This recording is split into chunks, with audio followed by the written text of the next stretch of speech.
When someone I know passes, and as the anniversary comes around, I like to think about what I learned from that person. Today's the day my dad passed in 2011. I focus on something positive. The following is what I learned at about 10 years old. The story of Brother Day and his kingdom of one. Brother Day came to church almost every Sunday. He drove a big, long Cadillac, Sedan DeVille. I know it was a Sedan DeVille because I could read.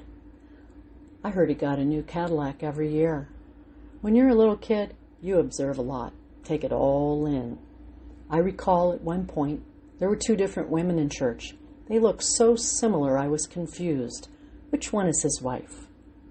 Then, one of the women stopped coming to church, and not long after, the other woman stopped coming to church. And Brother Day sat alone in a long pew. No one ever talked to Brother Day.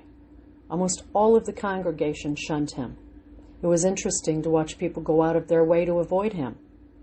I'm around 10 years old, taking all of this in and thinking about it. From memory, the church excommunicated him, I believe for adultery, sometime in the late 50s or early 60s.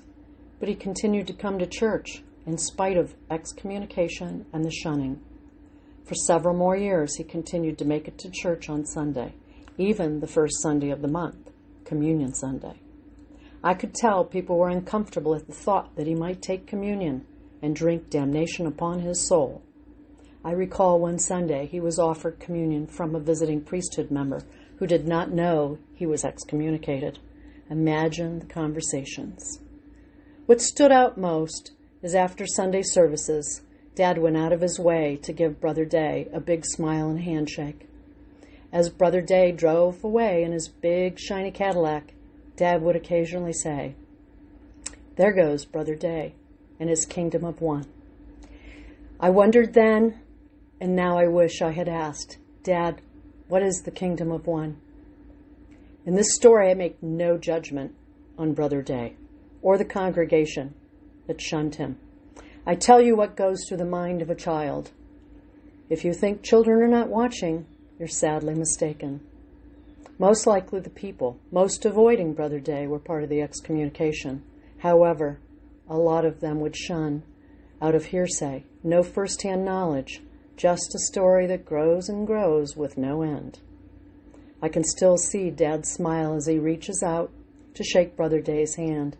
I believe I can recall the look on Brother Day's face, a kind smile of appreciation. There was never a kingdom built by one. There is no kingdom of one, or country of one, village of one, or community of one. And for the business world, there's no company of one. It truly takes a community to come in unity.